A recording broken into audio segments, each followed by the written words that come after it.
Hi everyone, welcome back to the channel the मॉमिशियस। तो friends, ये वाला जो व्लॉग है ये मैं अपने लास्ट व्लॉग से ही कंटिन्यू कर रही हूँ। और हम लोग हैं अभी दिल्ली में, तो हमें यहाँ पर थोड़ी देर का हमारा यहाँ पर स्टे था, तो हमें थोड़ा टाइम था, तो हमें लगा चलो थोड़ा सा लोकल फूड क्यों ना ट्राई करा जाए। और क्योंकि लंच का भी टाइम हो ही रहा था, तो हम लोगों ने यहाँ पर चुरचुर नान ट्राई किया था, जो कि बहुत ही टेस्टी था। और सुरेश ने ही ये मतलब सर्च करा था कि कोई मतलब पास में ही कोई शॉप हो अच्छी सी, तो वहाँ पर हम लोग लंच कर लें। तो बहुत ज़्यादा टेस्टी था। और इसके बाद हम लोग थोड़ा सा एक लोकल मार्केट था, हम लोग वहाँ पर भी गए, क्योंकि अभी इस टाइम ये जो टाइम था आई थिंक ये 3 o'clock के अराउंड था, तो हमें लगा अभी 1 घंटा है हमारे निकलने में, तो तब तक हम लोकल जो मार्केट है वहीं पर चले जाते हैं। तो हम कनॉट प्लेस की तरफ ही गए थे। और यहाँ पर एक पालिका बाज़ार है, हमें लगा वहीं पर चल जाते हैं, क्योंकि ना एक तो दिन का टाइम था, तो बहुत ज़्यादा गर्मी भी थी। और जो पालिका बाज़ार है ना, वो अंडरग्राउंड में है, तो वहाँ पर शॉपिंग करने में आई थिंक कोई प्रॉब्लम नहीं होगी, इस वजह से हम वहाँ पर गए थे। अदरवाइज़ और भी पहाड़गंज के आसपास भी काफ़ी सारे मार्केट थे, बट हम लोग वहाँ पर नहीं गए क्योंकि बहुत ज़्यादा धूप थी और बच्चों को लेकर थोड़ा सा ऐसे दिक्कत हो जाती है।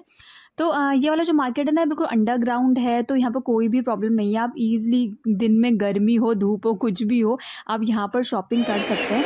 तो काफ़ी अच्छा एक्सपीरियंस था हमारा यहाँ का। क्या बेटा? तो हम लोग आई थिंक यहाँ पर 1 घंटा ही रुके थे, और हमने यहाँ से 1-2 टी-शर्ट्स परचेज़ करी थी। तो यहाँ पर ना बहुत ज़्यादा बार्गेनिंग करनी पड़ती है, अगर आप बार्गेनिंग नहीं कर पाते तो ये मार्केट आपके लिए बिल्कुल भी नहीं है। बट सुरेश यहाँ पर पहले आ चुके थे, तो इसलिए उनको थोड़ा बहुत आइडिया था, तो इस वजह से हमें 1-2 जो टी-शर्ट्स है वो काफ़ी रीजनेबल प्राइस में मिल गई थी। और यहाँ से ना हमने एक ये पिट्ठू बैग भी परचेज़ किया था, जो हमने 300 का परचेज़ किया था। आई डोंट नो ये सही प्राइस में हमने परचेज़ किया या नहीं, बट हमें थोड़ा ज़रूरत भी थी एक पिट्ठू बैग की, तो हमें मिल भी गया, तो हमने कहा चलो आप परचेज़ कर लेते हैं।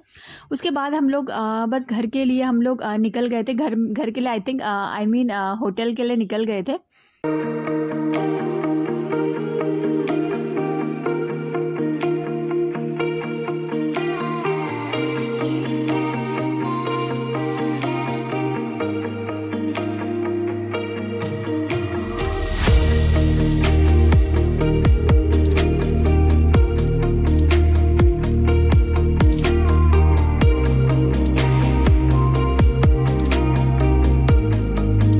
तो होटल पहुंचकर हमने जो थोड़ी बहुत पैकिंग थी हम लोगों ने वो करी, और अथर्व फाइनली थोड़ा बहुत खुश हुआ, क्योंकि हमने उसके लिए 1-2 टॉयज़ वहाँ से मार्केट से परचेज़ किए थे। अदरवाइज़ ट्रैवलिंग में ना अथर्व इतना ज़्यादा कंफर्टेबल नहीं होता है, और कुछ ज़्यादा ही एक्चुअली हमारी ट्रैवलिंग हो गई थी, तो अथर्व इतना ज़्यादा भी खुश नहीं था। बट हाँ, इस होटल में थोड़ा बहुत उसको कुछ चीज़ें अच्छी लग रही थी, तो हाँ थोड़ा बहुत वो यहाँ पर मुझे खुश लग रहा था।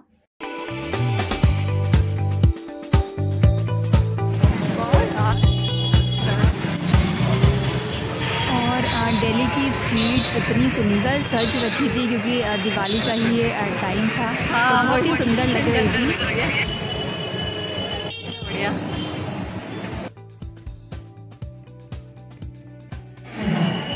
चलो चलो,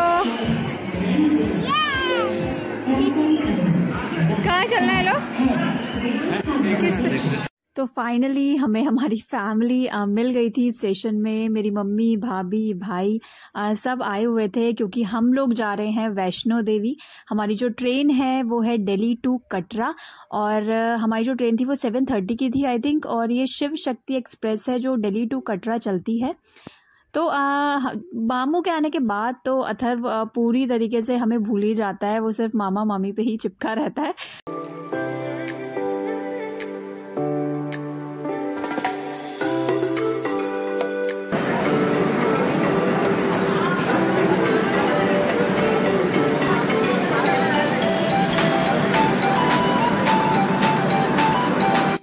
ट्रेन में खाना वगैरह कुछ भी इंक्लूडेड नहीं था, अलग से परचेज़ करना था। बट हाँ, क्योंकि ये रात की ट्रेन थी, तो मतलब आराम से खाना वगैरह सब कुछ मिल जाता है, स्नैक्स वगैरह आपको जो भी लेने होते हैं सब कुछ मिल जाता है, बट हाँ आपको पे करना होता है। तो बस इसके बाद हमने डिनर लिया, और हम जल्दी ही सब सो गए थे, क्योंकि मॉर्निंग कटरा में ये 6 o'clock पहुँच जाती है ये वाली ट्रेन।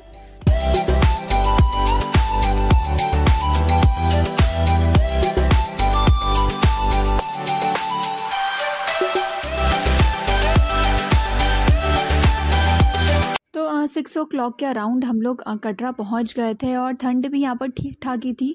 बट हाँ, बच्चों के लिए तो मुझे ठंड लगी रही थी, तो अर्थ को मैंने यहाँ पर कैप वगैरह जो भी था सब कुछ पहना दिया था।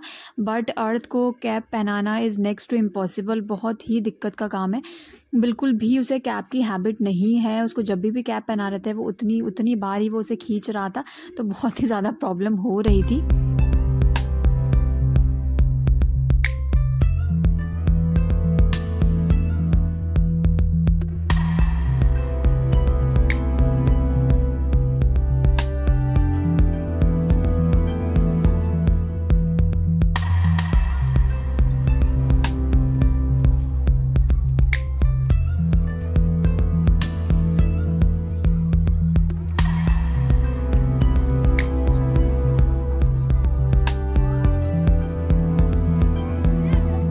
यहीं पर स्टेशन में ही हम लोगों ने अपने आईडीज़ निकाली और जो वैष्णो देवी की यात्रा पर्ची होती है वो भी हमने यहीं से ही ले ली थी। वैसे तो वो वहाँ से भी मिल जाती है पर वहाँ पर काफ़ी भीड़ होती है, तो हम लोगों ने यहीं स्टेशन से ही वो ले ली थी। तो आपको ना आईडी दिखानी होती है और वो आपको एक कार्ड दे देते हैं जो आपको गले में लगाना होता है, और उस कार्ड के थ्रू ही आपको जो वैष्णो देवी की जो चढ़ाई है वहाँ पर आपको एंट्री मिलती है। इसके बिना आप वैष्णो देवी की यात्रा नहीं कर सकते हैं।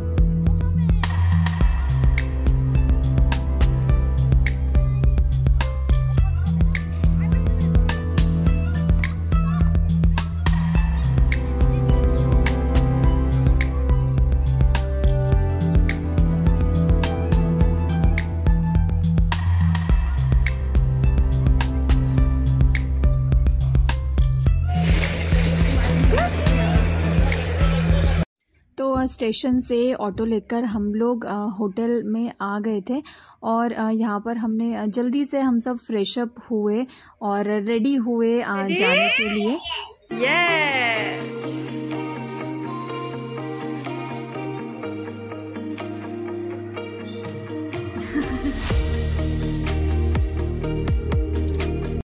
तो ये होटल स्टेशन से 1-1.5 किलोमीटर के डिस्टेंस पे ही था और जो कि काफ़ी अच्छा था। ये मेरी भाभी ने ही बुक कराया था ये रूम वगैरह, जो कि बहुत ही बढ़िया था। फैसिलिटी भी बहुत अच्छी थी, सर्विसिंग वगैरह सब बहुत अच्छी थी यहाँ पर। और बस हम लोग सब फ्रेश अप हुए, उसके बाद हमने थोड़ा सा भाई दूज का भी जो रिचुअल्स है वो हमने कर दिए थे, क्योंकि आज भाई दूज था। और ये शादी के बाद, मेरे भाई की शादी के बाद ये फर्स्ट भाई दूज था जो हम ऐसे बाहर कर रहे थे। और मतलब कुछ भी गिफ्ट्स वगैरह नहीं ला पाई थी भाई भाभी के लिए, बस ऐसे ही हमने जो भाई दूज है वो कर लिया था यहाँ पर।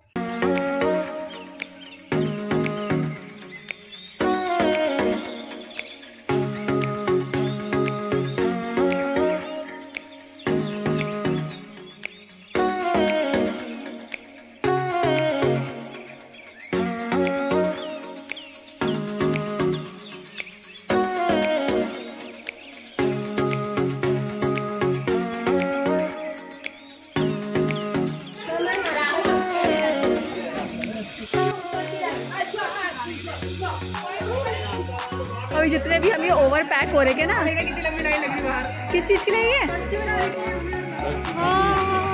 ये गले में जो हमने अटका रखे हमने, और क्या हमने वहाँ से बना दिया ना, काफ़ी अच्छा किया। तो और किस चीज़ की लाइन है? उसी की लाइन है भाई।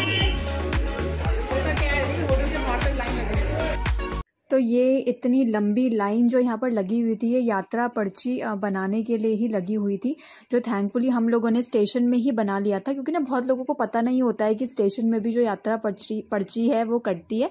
तो अगर ट्रेन से ट्रैवल कर रहे हैं तो आप वहीं पर ही ये पर्ची बनवा लें, जो कि बहुत ही सही रहता है।